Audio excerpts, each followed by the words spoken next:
Hello, everybody, and welcome to the Hunt Science Podcast. I'm your host, Eric Lance, a professionally certified wildlife biologist and natural resource professional, college professor, and owner of Land Source Consulting. The Hunt Science Podcast is dedicated to bring you the latest information on popular habitat management topics, wildlife science, hunting strategies, and the general conservation and land management practices to help preserve our natural resources. Thank you for joining us today. We are excited to have you with us and hope that you enjoy today's episode. With that said, let's get started.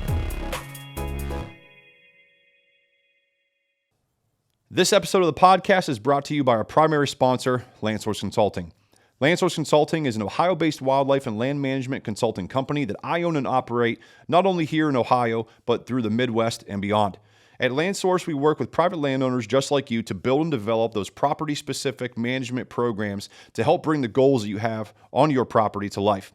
If you're interested in getting more information on who we are and how we can help you, please visit us over at landsourceconsulting.com. There you can check out the different service packages and capabilities that we can provide. We would love to hear from you, so don't hesitate to reach out to us and schedule that free consultation either through our website, or you can reach out to us and connect with us on our other social media platforms such as Facebook and Instagram.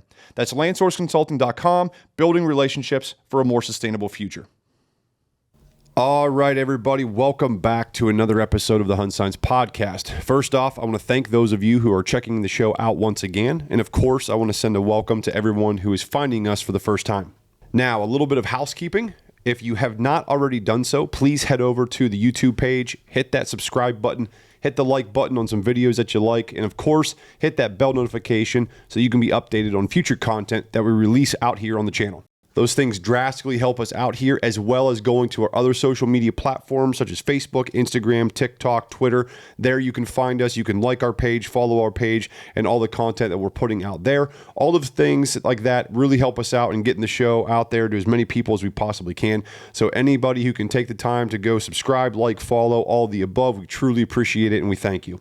Now, in today's episode, we have Mitch Shirk, who is the host of the Pennsylvania Woodsman Podcast that can be found on the Sportsman's Empire Podcasting Network.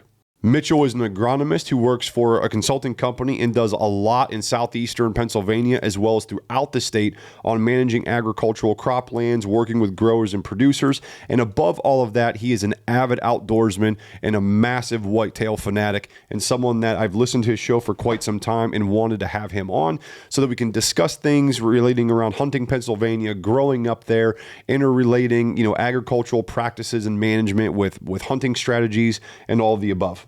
Now, like a lot of episodes ago, we had that plan that we were going to talk about certain things, and the conversation organically happened to where we were talking about a little bit about managing, property as far as, managing hunters, right? We went into a lot of discussion on managing hunters, managing people, managing land, increasing habitat, the future of hunting. All of these things came up in the episode, and it was just a really, really good time sitting down with him, and it was an organic conversation that, it happens, and those types of things are something that we really enjoy and look forward to. So we're definitely going to have Mitch on again and talk about some other things that we wanted to hammer.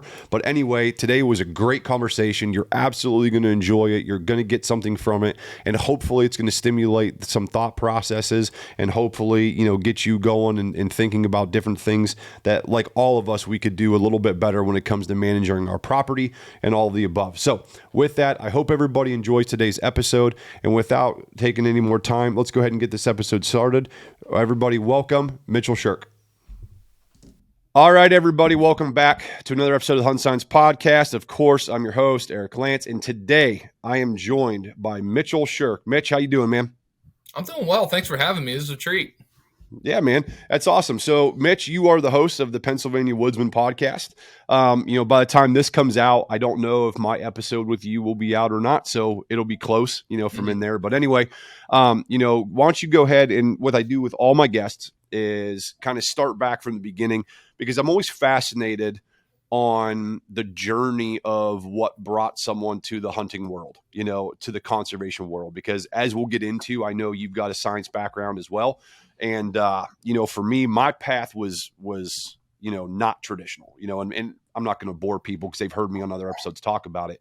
but I do like to get that insight from my guests. So why don't you take it, who are you, where you're from, and what got you down into, being the avid outdoorsman that you are today? Yeah, so I'm from southeastern Pennsylvania. I grew up in a very heavily hunting family. Both sides of my family hunt. I had, like I said, grandfathers, dad, uncles, the whole 9 yards hunt. I had one uncle in particular who is the diehard of my entire family, and he owns some land. And I grew up from a young age, like they tell stories of when I was little, 2, 3 years old, you'd be jacked up about going hunting. And, I wanted to go with all the time. They tell this story when I was like 4 years old. My uncle took me out turkey hunting, and actually might have been before the turkey season opened. He took me out one morning. It might have been like a Sunday morning before church, and called a gobbler in for me. And he said I was sitting on his lap, and I was just doing my thing, listening to him, and this bird gobbled, and it was so close that I jumped in his lap, and then it popped its head over this log and walked past. And we were talking just a few weeks ago. We were talking about kids in the outdoors and when's the right time to get them started. And there's a lot of kids out there that are killing deer at really young ages and stuff like that. And we question what the right timing is. And he made the comment. He goes, Mitchell, not all kids were like you. He goes, I could tell you at that age to hold still and be quiet, and you would hold still and be quiet because you were that jacked into it. So it was one of those things. It was just in my blood. And I've just from the time I could walk, talk, and it was breathing and eating, hunting and deer hunting especially. I mean, I dabble in a lot of other stuff, turkey hunting, bear hunting, everything else, but whitetails have always been my interest, and probably won't change too much. But yeah. That's good, yeah, because that is definitely not the norm, for kids, to sit still and stuff like that. I mean, I know so I got daughters. My oldest daughter, maybe when she was younger, she had a little bit of interest, but now she's, a teenager in junior high. She's getting ready to go to high school next year. She doesn't have any interest. My youngest, she's my fishing buddy. She's slowly starting to get into it, but it's like, we're going to go in a blind because I know you're not going to sit still, type of thing. So we're going to ease into that. And I got, buddies of mine that have sons that's the case, is where it's, hey man, you got to sit still. Like out here, I love that you want to come with me, but it's like, this is a wasted trip, almost if you can't sit still for a few minutes. So that's good. Right. So what you said, you're part of Southeast or Pennsylvania? Yeah, that's where I'm originally from. Yeah. I mean, if you guys have ever, anybody listen to this, if you've ever been to the Cabela's in Pennsylvania, I used to live like visual distance from Cabela's. So that's kind of your neck of the woods I'm from. Yeah. So, I've heard you talk on other podcasts, I've listened to your episodes and stuff, and I want to go into, and one of the things I want to talk about, because, we were talking a little bit off air, when it comes to hunting Pennsylvania, I know there's a lot of people that, from Ohio that go over there that, I hear stories from, and, Pennsylvania has such a rich hunting heritage. There's so many hunters in the state. What I'd like for you, someone who's a lifelong hunter in Pennsylvania, talk about what it was like growing up hunting Pennsylvania. What the scene was like back then, as far as, habitat conditions for what you remember, and kind of, where you see it today. I know you hunt public versus private. How does that changed over the years, and kind of what your experiences are and have been with that? Yeah, like I said, I mean, I don't really know a lot different, just because it's what I've grown up doing. As I grew up, like I said, I started out, most of my hunting was private land, and it still is today. A lot of my hunting is private land. I've just continued to increase the amount of public land hunting I do out of what I have available and what I have an interest. But, habitat was something that was always on my mind and in conversation, because the private lands that we had, we were always talking and learning about it. So I was always fascinated trying to improve habitat. And it's taught me a lot. Yeah, hunting to me is all about habitat now. I mean, that's all it comes down to for me anymore Yeah. is what's quality habitat and learning about this. So growing up, I mean, I remember going in school. I mean, it was every Monday at lunch, you were talking with your buddies about what you saw this past weekend and what your hunting was like. And I mean, it's like everybody hunted. I mean, it truly was like everybody hunted. You were comparing this and that. And, as I look at it now, I mean, our hunting heritage, I mean, it hasn't changed. I mean, we're like, as an agronomist, I go across the entire state, mostly the eastern half of the state, but soil sampling, and I'll be on an ATV or a UTV soil sampling. You cannot go any tree line in this state and not find a tree stand. I mean, it's just that great of a hunting pressure. So, like I said, it's hard to explain. I mean, when you want to compare it to anything else, I mean, it's all I know. But there's good deer here. In my opinion, there's a healthy population.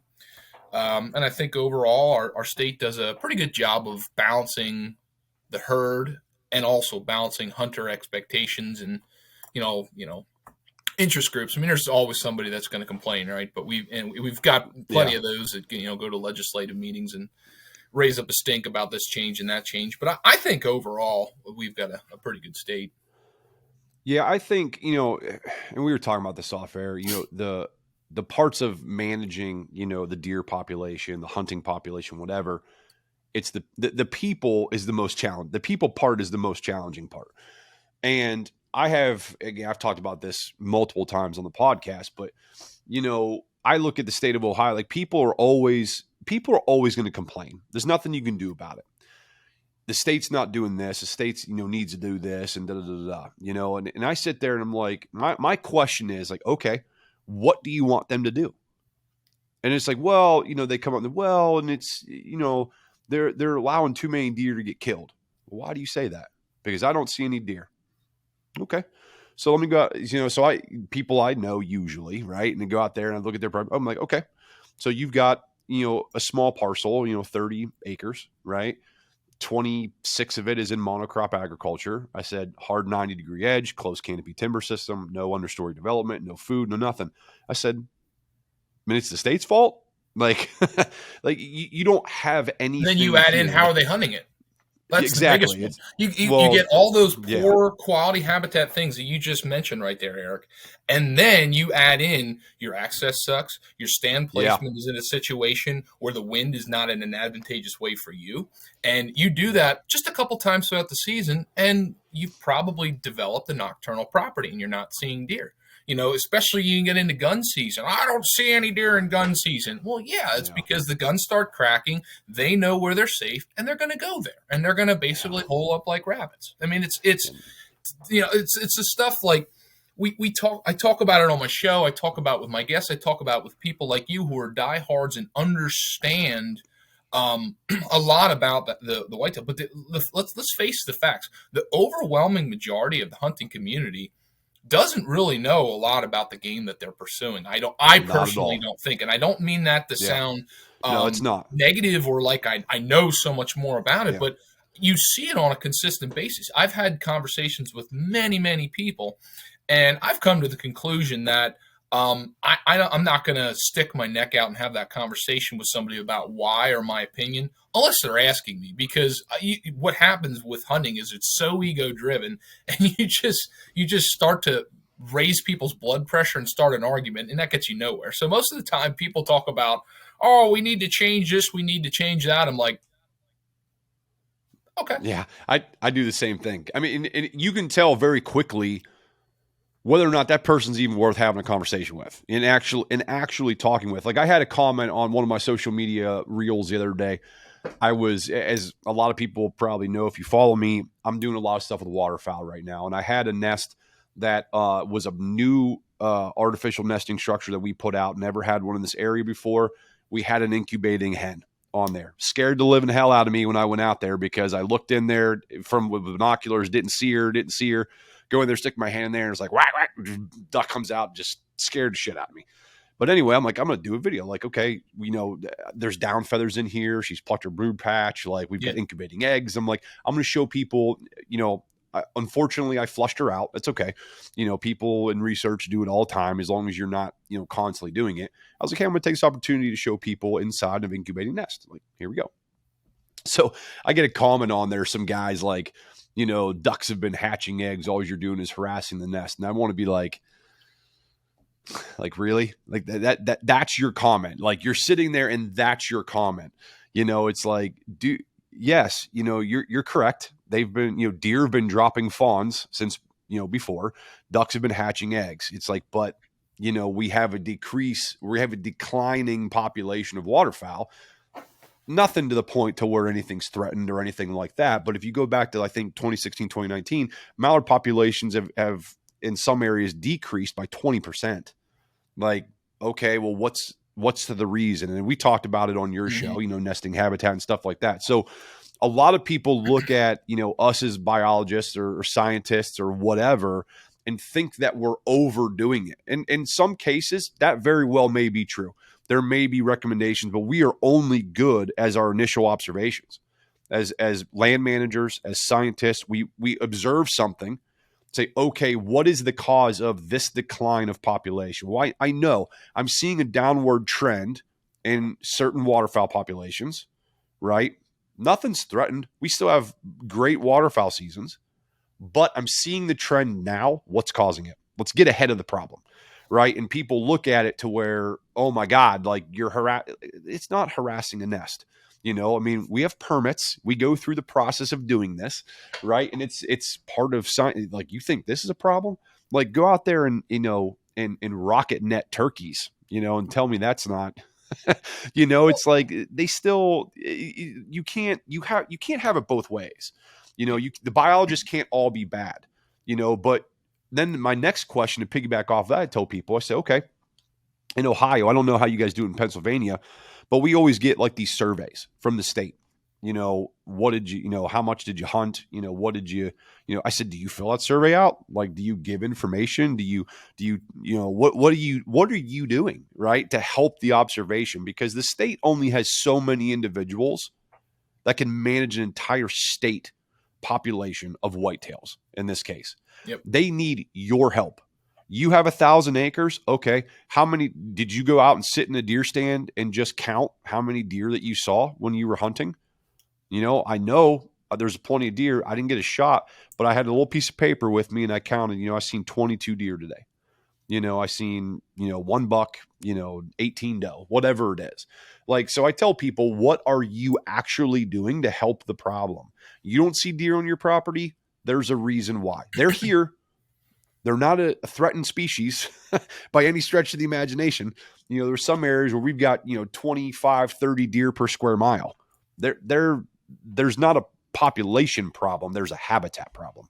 Well, exactly. And I think most hunters don't understand that. They know, and I'll point fingers at older generations that have hunted for a long time. And, if I have this conversation with them, I'm a youngster. I'm just a know-it-all. I haven't seen enough to really know. But I truly believe there's a disconnect with understanding the science behind it. Let's face it. Most hunters go out. Their level of satisfaction that they have is based on how many deer they see, what they see throughout their given year. And if it's less now than it was then, a lot of the time, the simple solution in people's mind is, well, it's hunting season. We changed hunting seasons. That's what changed this hunting. That's what changed the quality of my hunt.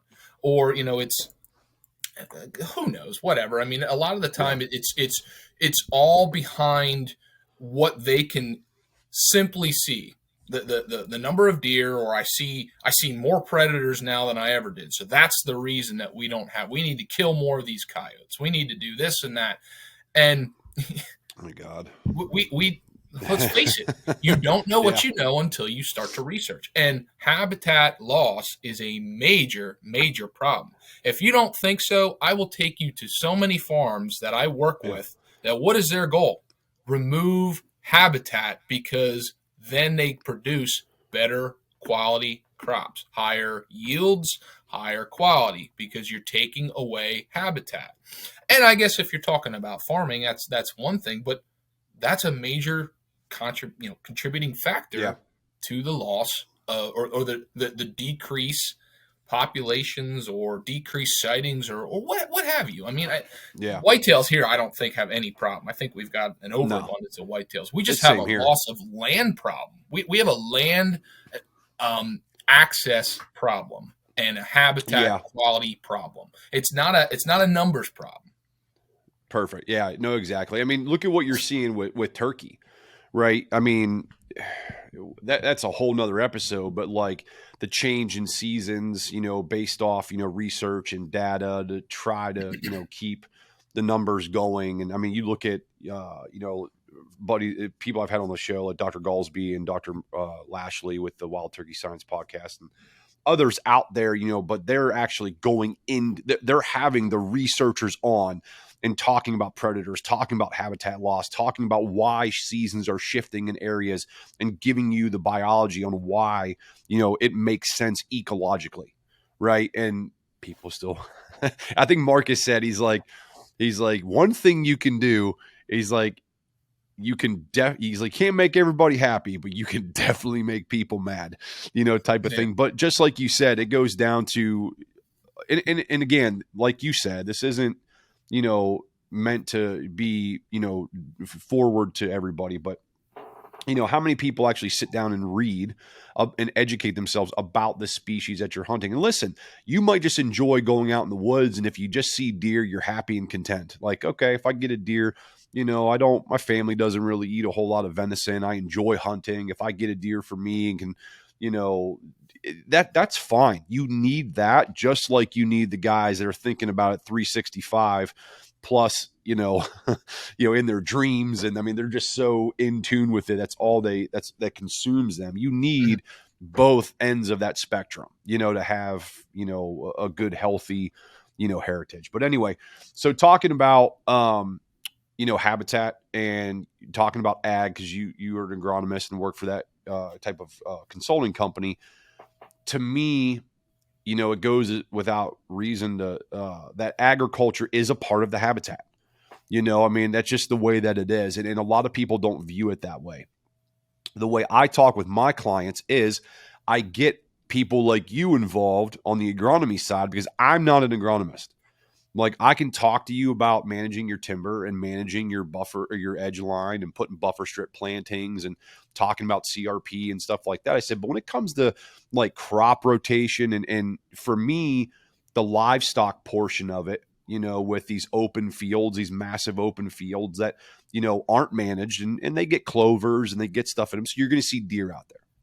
So what I'd like to do is let you kind of take over and talk about, the agronomy side, like how someone who's an avid hunter like yourself, but also works in such an ag dominated area of your state and across the state.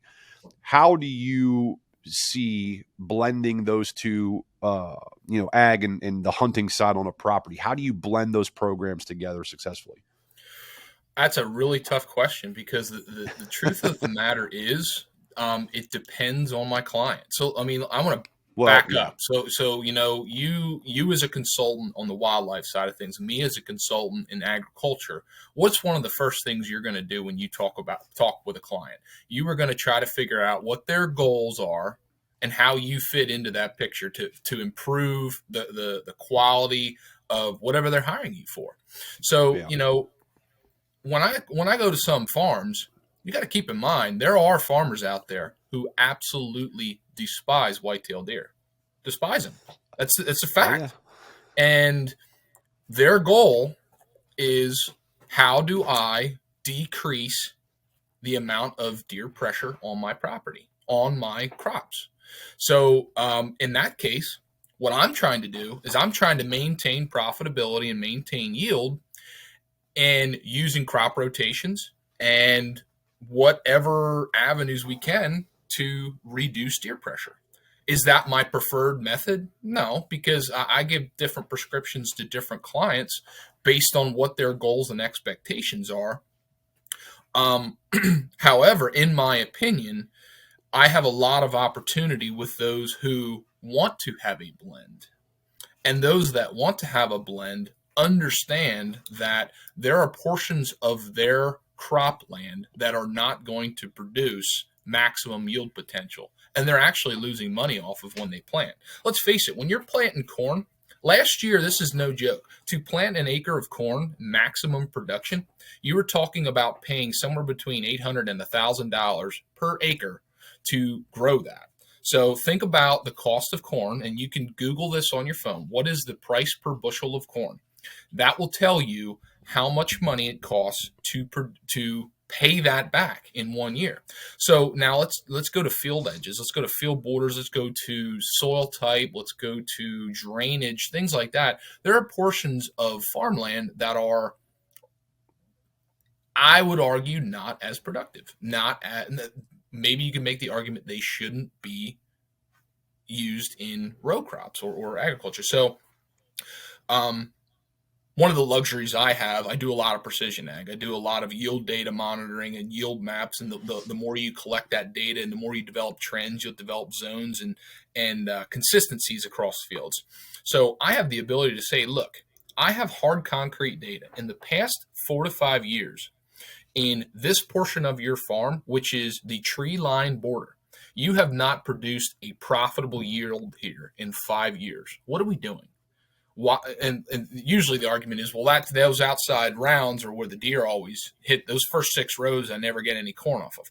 And that's truth. Don't get me wrong. They do eat that edge a little bit harder. But at the same time, you've got an overhang of trees that are over competing. You've got an established deciduous forest most of the time is what I'm experiencing that has a root system that can outcompete for water and nutrients and is overshading because the story is over above that. Everything's photosynthesis, right? So those young corn plants, they're not coming up through and getting maximum yield potential. It's just not going to happen. So if we have consistency to say that's not, why can't we take a program and put that into a cool season buffer or a warm season buffer, depending on your goals?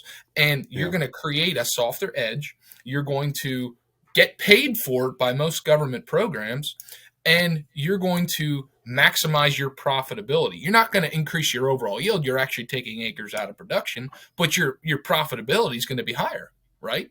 So I run into situations like that, and those things, you know, there's probably people that'll listen to this and are a professional in some biological field, and they'll go, "Yeah, we need to push that harder. That needs to be." I had a conversation with a wildlife consultant that was talking negative about farmers, and they don't get this, they don't get this, and they don't get it. And it's your job to communicate in an effective way.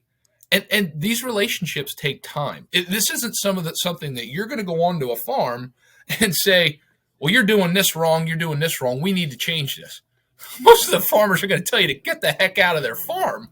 And, those are the conversations. I've had relationships with some growers for years now. And in order to develop that confidence in me, I need to prove to them I have their best interest.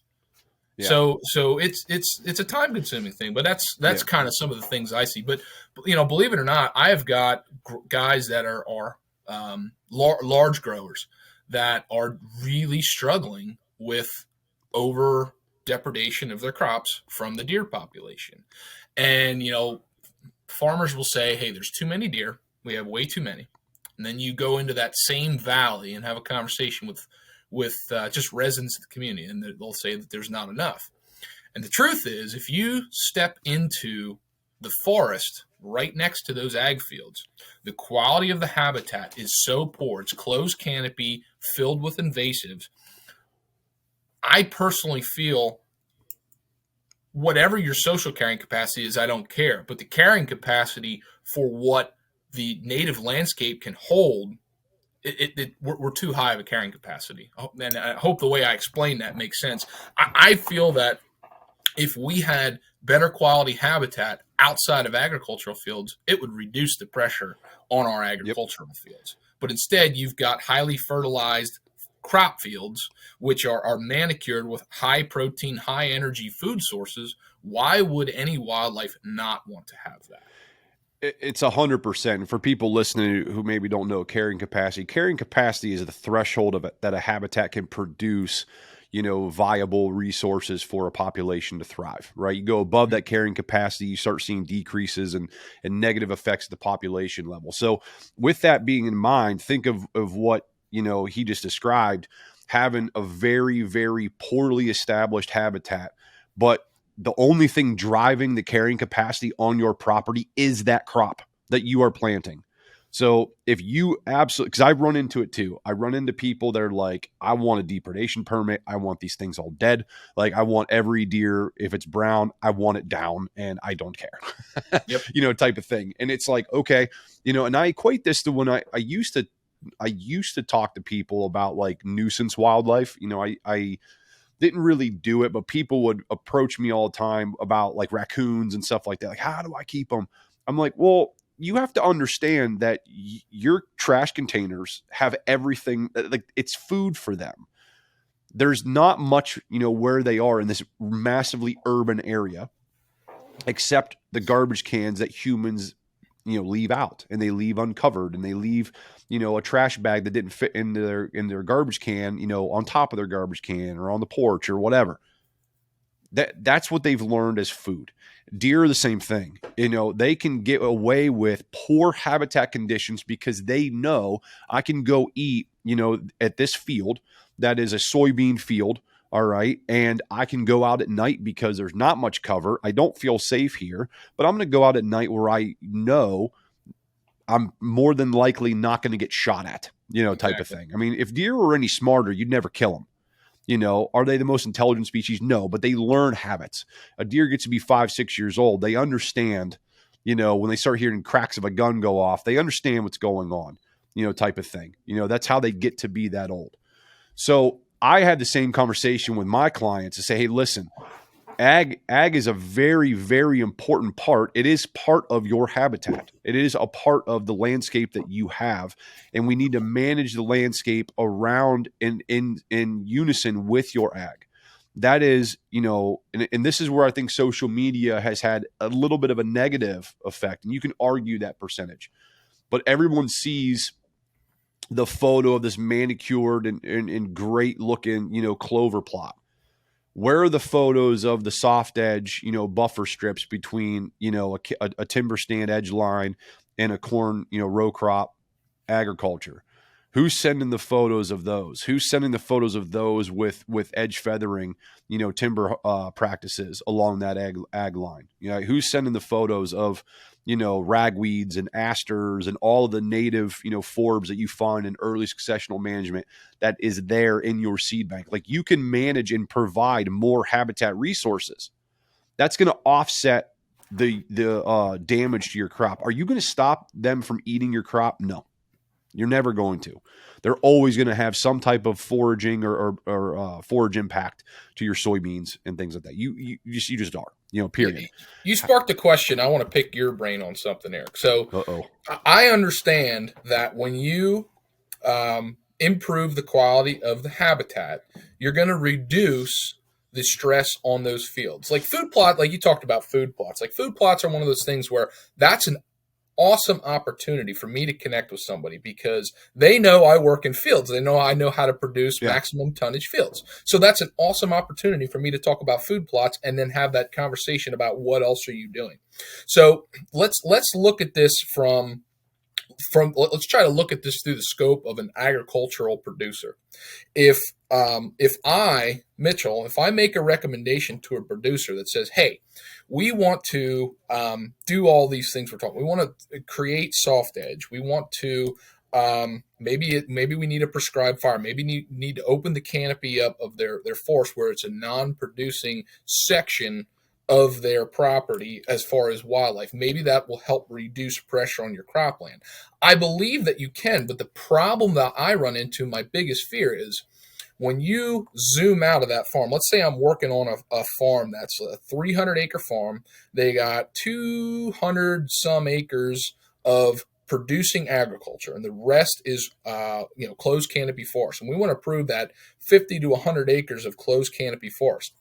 Let's say we maximize the potential of that, but you zoom out into the greater expanse of that area, you're looking at maybe 20, 30 parcels, maybe 50 parcels that are within the home range of the white-tailed deer that are a biological desert surrounding that. So what I run into, and this is my biggest fear because I see it on my hunting properties, if you create this oasis within the giant network of a deer's home range, I actually think you're going to create a bigger problem for yourself in your agricultural world. And that I really, really struggle with. The problem is not always, and this is where our hands are tied, is it's not always like, what can you do on your properties? What can we do on the whole landscape of the white-tailed deer? I mean, we got to start somewhere, right? But if you don't have the greater area on board with improving that habitat, and you still have the neighbors that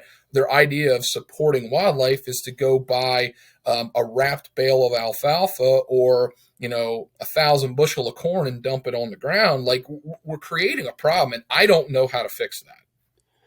I don't either, because I've run into those situations where, because when I talk with people, we usually sit down, look at aerial photography. They know their neighbors. They know, I don't know their neighbors. I'm looking at aerials and, until I get, boots on the ground. Well, excuse me. But that's a problem, because like you said, we can manage an area for, the 12, 15 deer that you're seeing on here. But like you said, you create that oasis.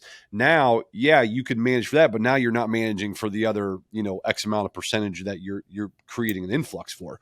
So, for me, I don't really know how we fix that. It's because you start looking at these large tracts of land, and that's an issue, and that's why I know, I try to talk about co-ops as much as I can, to say, hey, listen, in order to do what you want to do, like you said, if you really want to reduce the impact to your corn or whatever it is, I'm sure your neighbors are having the same problem as you are. To your east, to the west, to the north. I'm sure your neighbors that all have ag in this area, because I'm pretty, it's high on my suspicion list that they're having the same issues that you are, because their habitat is the same as yours. And there are things that we get them together to talk about. There are things that you can do on your property that everybody can do that are not that expensive. You can go out there. It does not take much to go out there with a chainsaw, which I'm sure every farmer has, and go out there and just girdle, some trees. Have someone like us come out, or someone from the state come out to assess your timber through a state, program. You might wait a little bit longer for that to happen, but it's an option. And say, hey, my goal is I want to create better timber, habitat for whitetails, in hopes of a solution for a long-term management plan that me and my 4 neighbors are going to, start trying to implement. We're not going to go crazy and plant all these food plots and all this other stuff, but I want to start doing something and start seeing if that's a benefit.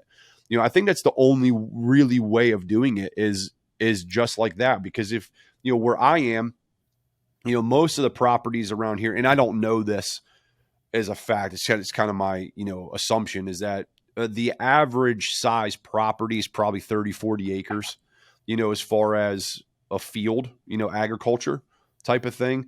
But now there's not much you're going to do on that 30 or 40 acres. But now you look around, like I was on a property not too long ago, the guy had 1,000 acres, now that guy can do a lot of stuff, but he had a lot of agriculture, but surrounding wasn't a whole lot. Ag, nothing. It was, it wasn't urbanized, but it was in a rural area with a lot of businesses, a lot of, home densities that weren't ag, like just that kind of stuff.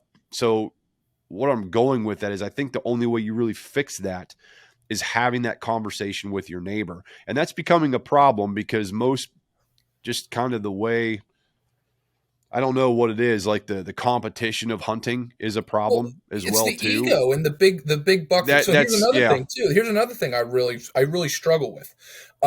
You've got across this industry, you've got people who are making recommendations for your small property to maximize the amount of deer spent during daylight hours on that small property. And the practices that might be implemented are maybe they're trying to sway for a season of the year. Maybe I've seen this in a lot of plans or hear people talk about it. They're trying to increase the quality of the fall and winter cover on their property and design it in a way that's going to create better hunting. It's going to create daylight activity of big bucks and this and that. And are they wrong in that implementation? Absolutely not, because those things are doing. But when you're talking about the greater good of the whitetail, like there's way more to it. Like the right way in my mind is to bring everyone together and have quality habitat across the landscape. But I feel like big bucks and managing your small property has kind of created division.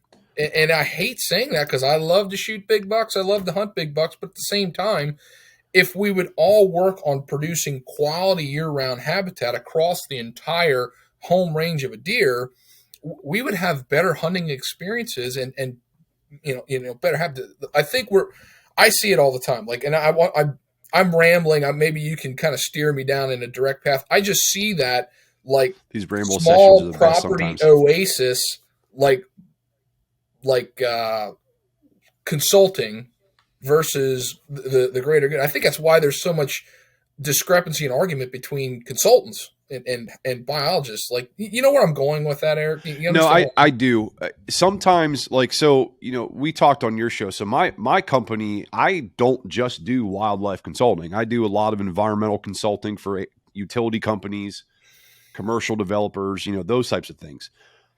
Sometimes and for me, it's an easier conversation because I've spent so long as a consultant in so many different industries that there are times where I talk with people like private landowners and say, hey, you know what? I can't help you, and that's really, the problem right there when it comes to it is because I would love to do all of these things. Can we make your property better? Yes.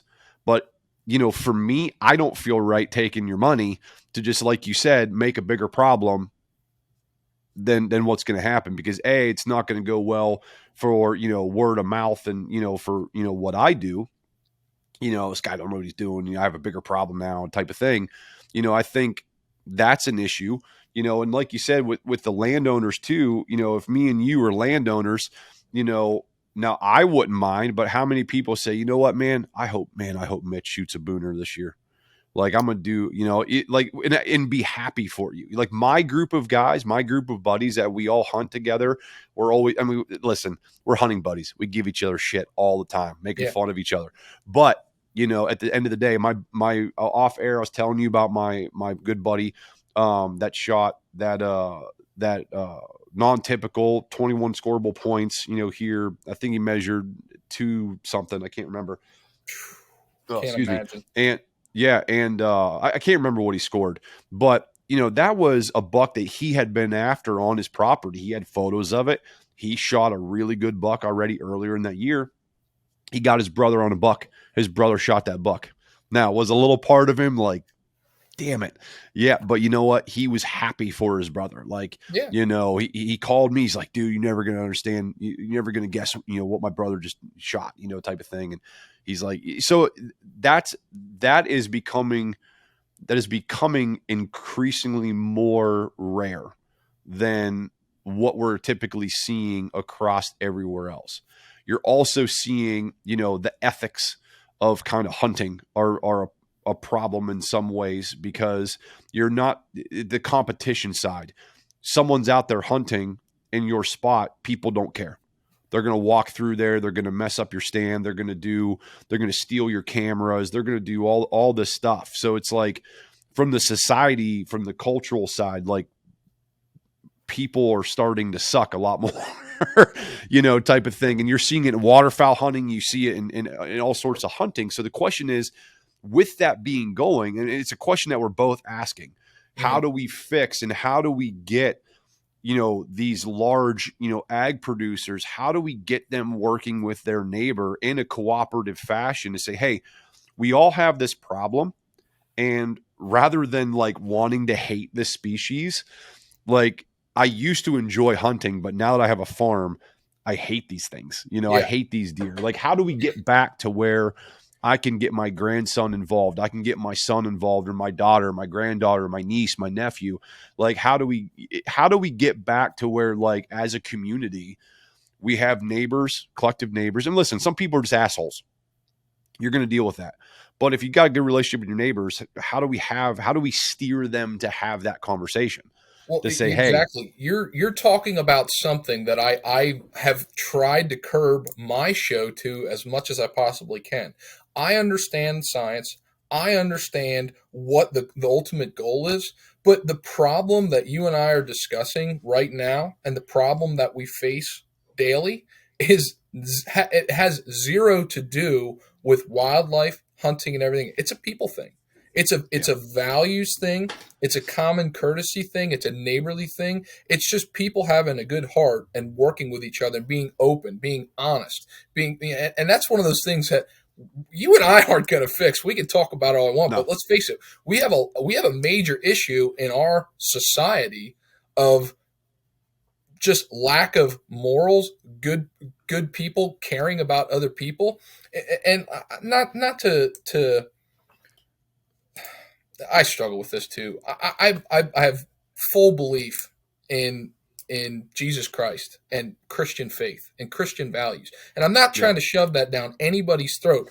But regardless of where you stand on that, there are morals about being good to your neighbor and doing unto others as you want to do. And if you have that mindset of helping people and not being self-oriented, I think we go a longer way as a society. And I think it makes this conversation about what are we doing in our neighborhood for our wildlife, I think that makes that conversation go a lot easier.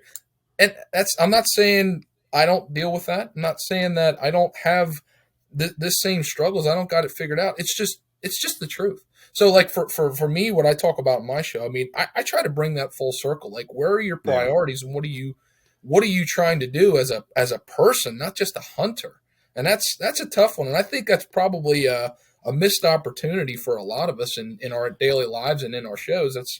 I went on a tangent there. I'm sorry. No, you're fine, because I look at it, I grew up an athlete, played college sports. And, if you look at hunting, I mean, hunting is a recreational sport. I mean, it is, and, but so if you lump it into the category of a sport, if you lump it into a category of sport, I mean, just think about growing up playing athletics, playing sports.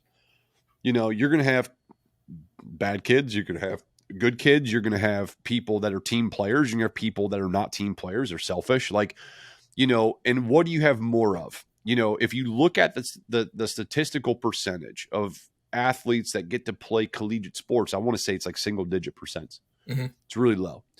But look at the people who get to do that. It's the people that are a team player, the people that want the people around them to succeed, right? And things like that. So you start looking at all the successful, okay, not all. I don't like to use absolutes. But if you look at a majority of the successful hunters that are consistently producing, some of those people are probably the most team player that you will come across. They want their friends to do well. They want their neighbor to do well. They're going to do everything they can to help those individuals succeed. They're going to teach them archery. They're going to teach them how to access their property. They're going to do these things. They're going to be the people that you can go to for information. I have that. When I was growing up and I started hunting, in my 20s, I didn't know what I was doing. But I had people that were successful. Were they, YouTubers and, social media influencers? No, but they were successful in shooting, good quality whitetails, both on the doe and the buck side. They, had a lifelong of experiences and made lifelong mistakes that they learned from. And they were someone that I could go to. Right. And now with, like I said, my group of friends, we bust each other's balls all the time. But, it's like, hey, man, for me, I got my first wood duck not too long ago. And my buddy's like, hey, man, I'm going to get you your first wood duck. He goes, where we go, woodies are everywhere. And I don't even think he shot. He just put me on a wood duck and I got a wood duck. I got my first wood duck. So, for my Drake wood duck. So for me, I'm like, that's what it's about is we have, I'm fortunate to have my core group of guys that we all have different hunting properties. We share, that luxury with each other, and we do what we can for each other. Part of that is the ball roasting and stuff like that. But at the end Absolutely. of the day, when I shot my buck, 2 of my buddies came and helped me drag that thing out of the woods. Did I need the help? No. Would I've been out there for a while? Yeah. But I'm like, hey man, what are you guys doing? I'm like, I'm excited. I shot a really nice buck.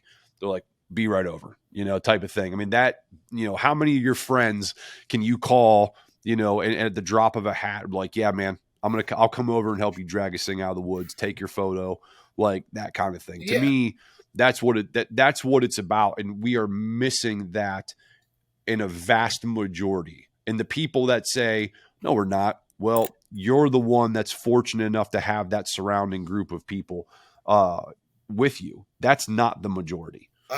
I'm fortunate I have that. But, we talk about everything you just said is fantastic. That's truly, and I believe that's the core of hunting, in my opinion, is that camaraderie aspect.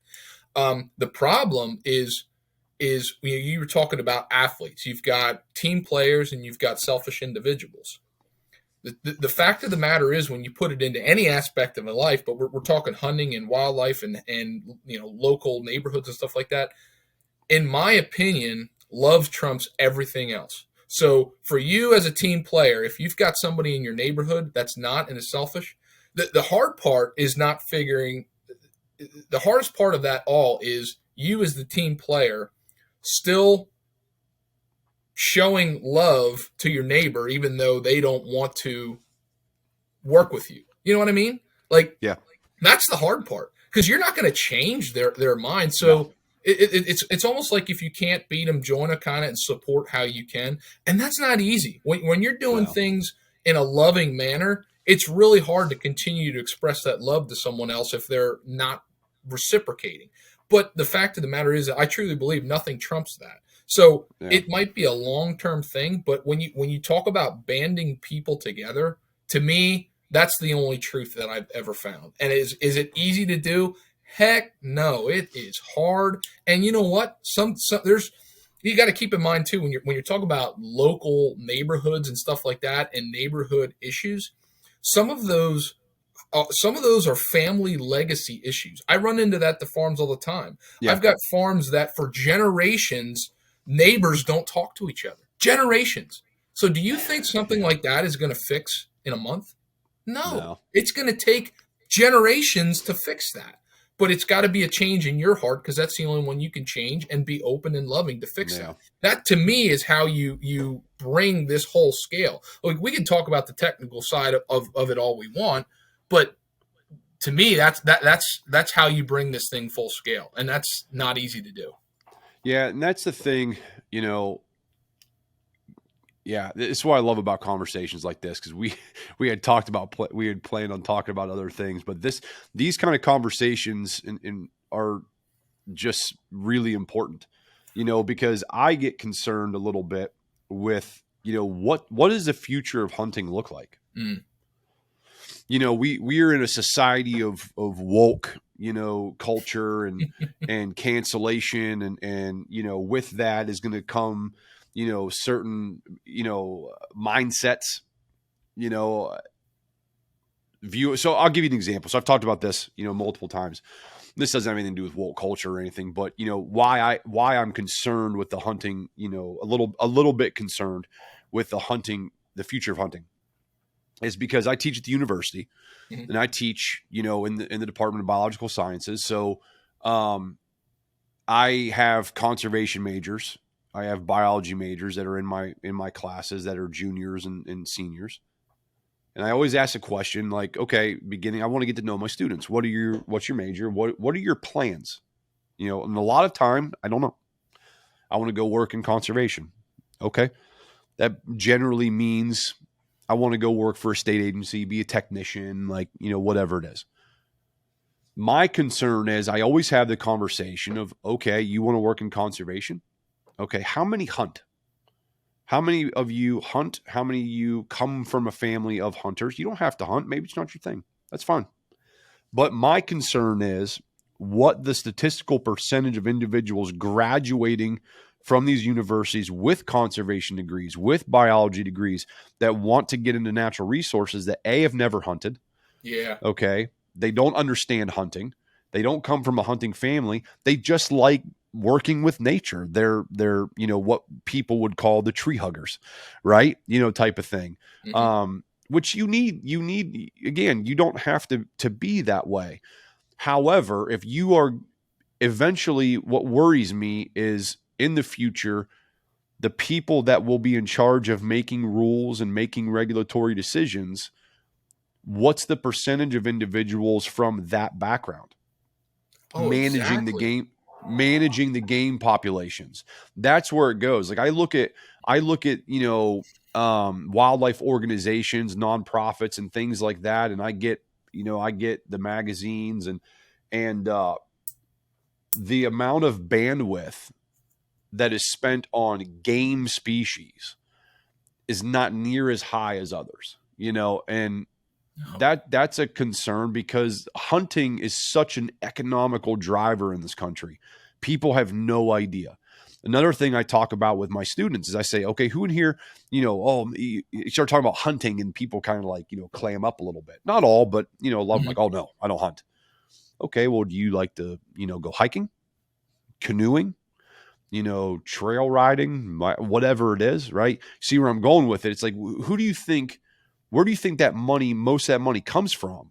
Like it comes from a lot of it. That canoe livery that you like to go to, I'll bet you a very large portion, if not all of that, came from the funds from people like me that are buying hunting licenses and tags and all of the other, things that go into that. I'm like, that fund is so driven by us as hunters. Like you might not like, I don't like the canoe. I mean, not that I don't like it. I mean, floating down a river with a beer in your hand, I don't think it's a pretty good time, but I don't look to go do it. I sure as crap. You want to go hike, 30 miles up in the mountains. Okay. Good for you. Yeah. Like have fun, but You don't brought up a turn it good around. point. Look at me. You brought up something that's just eating at me. I got to make mention of it. So I was earlier. Yeah. I was talking about bringing people together, being loving and accepting, and this and that. Now, I'm not that high and righteous. I'm going to show you my ugly side right now. Now we're driving a wedge in it. You want to talk about something that does irk me to no end? Here's going to be my complaint for the day when you talk about what does your state do that you don't like. I can't stand that we have the Pennsylvania Game Commission pumping so much money into certain things that are non-game species that are not really, I don't see the science benefit from behind it. And I'm going to give you this example.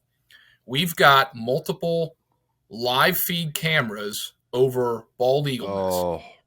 And I know everybody loves the bald eagle. It's such a majestic creature. You want my honest opinion? I don't really like eagles. So hold on before I go on my tangent. They are an incredible conservation success story. We went from never seeing one to I see a bald eagle in my travels weekly across the state. Yeah, doesn't even faze me anymore. Awesome conservation experience.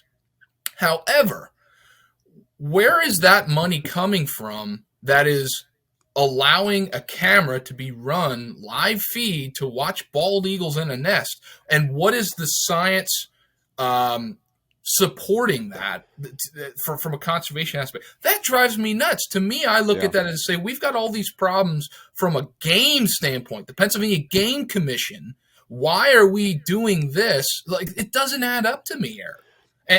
So I had to make that tangent. No, that's fine. I 100% agree because to me, there's other agencies that could be doing something like that. In your example, let your regional U.S. Fish and Wildlife Service, put something like that up there. But if you are in like games, I see those nests with falcons, with eagles. I mean, you name it, and it drives me nuts too because I'm like, what are you gaining? Like, well, we're educating the public. What are you educating them on? Yeah, how many you're people? putting this bird that's a predatory bird and is protected. You're putting it on a Yeah, pedestal and not yeah. understanding that it's a I species that has an impact. Now, is that the reason that we have low small game populations? No, but they're a contributing factor, and we're idolizing this species, this yeah, non-game species. That drives me nuts. yeah. I mean, I'm like, I look at this and I'm just, how many people look at that? First of all, like who sits there and goes, "Oh my god, I got to check and see if those peregrines have hatched." Like who's doing that? No, but what you see, look at the numbers of people, like the insignificant video that I post on like putting a duck thing in gets 10,000 views in like a day. An incubating nest or whatever. Like that's like having a video to where you're educating people and talking about declining populations and as far as nesting opportunities and things like that. And hey, here's a cool little thing. So it's one of those to where I see a lot of things getting made, and again, it goes from the top down, to where 10 years from now, 15 years from now, again, what I hope that the individuals in charge of making the decisions, and I don't think we have a problem with it now. I know, there's a lot of states, where a majority of the game commission or whatever it is agency, those guys all hunt. Those guys and girls all hunt. They come from a family. They might not hunt, but they come from a family who does, so they understand its role in conservation, and and that's fine. But I've run into some where that's not the case. And that's concerning to me, because the things that they're pushing from a game management standpoint are things that, like you said, there are things that other agencies can use as educational opportunities, like the NRCS, U.S. Fish and Wildlife Service. They can do things like put those cameras out and things. You should be focusing on pushing, buffer strip management. Now they're pushing, alternative habitat management, methodologies to increase your game. But at the end of the day, there's not that many of them. There's not that many. The bandwidth. I mean, you have a podcast. How many people have you interviewed from a state agency? I'm going to say somewhere between 5 and 10 different biologists and state agency reps. Now, this could just be me. How many of them had to get it okayed through their marketing department? And it was kind of a pain in the butt to like get it scheduled, because it's like, well, this type of thing. Less than you'd expect. I think the first one or two had that. And then the rest of them, it was, hey, some of them reached out to me and said, hey, I want to do a podcast on your show. So maybe they did all that head work behind, but I reached out to some, and it was within a week. Yep, let's do it. Let's do it. Yeah. What time? 7 o'clock Thursday? That's perfect. I have, so my show's fairly new. So but I've reached out to quite a few of them, and it's like pulling teeth, man. Like, what do you think? I'm like, well, I gotta get the market. Then I don't even talk to them. I get the marketing department at call. Like, first of all, like, you're not a biologist. Like, why am I talking to you? Yeah. Like, what do you, I get it. You don't know, they don't know me, Mm-hmm. they don't know what they're getting into, but it's like, hey man, I want to talk about, conservation, right? I want to talk about, what the state's doing with whatever, I reached out to a couple of foresters. I want to talk about, timber stand improvements and timber stand management, and it's like, well, I'm like, you know what? I'm not even interested. You've lost it. I don't care. I'll find a private, forester. I'll do an episode on forestry, whatever. Like, my goal is to bring awareness to what you do at the state level, what opportunities are available to the public. I'm not here to bash anybody. Like, Yeah, I'm absolutely. genuinely curious and want to, give people, say, hey, oh my God, I didn't realize the state forestry service did that. That's my goal. I want to help you out because I want to bring awareness to make things better, type Absolutely. of thing. And to where I'm just like, my God, man, like some of them gone back and forth, and I've responded, and I'm like, so is that a yes or a no? Like, after like 2 weeks, like, I haven't heard from anything. I'm like, I don't even care, man. Even some of the conservation organizations, like the nonprofits I've reached out to, I'm not going to name some of them, but I'm like, it's like pulling teeth. And like, really? Hmm. Like, that's literally like your goal, like is marketing. Now, again, I'm not a big show, but still, like, why is it this big of a hoop? Like, I'm a member. What's going, like, I don't, you lose me. I'm not like, I'm done. Yeah, Don't ask again. Don't ask I've been again. fortunate I haven't run into that Like, too much, but I have. I know yeah. exactly what you're talking about. Yeah. So it's just one of those to where I get it to an extent, but part of it is like, hey man, like, here's who I am, take a day or two, go listen to my podcast, go look at it. And you can figure out pretty quickly, what my show is like and who I am. And, I'm not going to, whatever, type of thing. I had, a guy named Mark on, who's a state biologist here in Ohio. He was on the Turkey podcast with me and Dr. Marcus, and he was great. He just came right on. When I reached out to him, I was kind of like, oh man, like it's going to be pulling teeth. But like, I really, Mark's has a really good reputation, throughout the state, and Mark's name always comes up when it comes to game birds and stuff like that. So, when we were talking about turkey, I'm like, I wanted, because he's actively involved with a turkey research project here in the state right now. So I'm like, this great opportunity to get some outreach and him to talk about what we have going on in Ohio, Dr. Marcus and all the stuff he's doing with the turkey podcast and stuff like that. So for me, it's just, now that I'm thinking about it, it's probably more the conservation organizations that I've reached out to members of, to where not all of them, again, I've had quite a few of them on, but some of them in the back end, I'm like, not the ones that were on, they were all great. It's the other ones I've reached out to on different topics that I wanted to expand on. It's like, my God, man, like, is this really a problem? Are you guys really having that bad of a problem, like with your marketing? Well, oh my God, it just drives me nuts. So it's made me reevaluate kind of, who I talk to. And I'm trying to, I belong to some of these organizations, and I'm like, my God, man, I love the organization, but yeah, some of them I might have to reevaluate. Yeah, I got a little bit. I'm like, ugh. But you know what, man? Let's we're starting to wrap this up. We're gonna have to do another episode, because I want to get into another episode and actually talk about hunting strategies and stuff like that. Conversation. I've had two other conversations like this.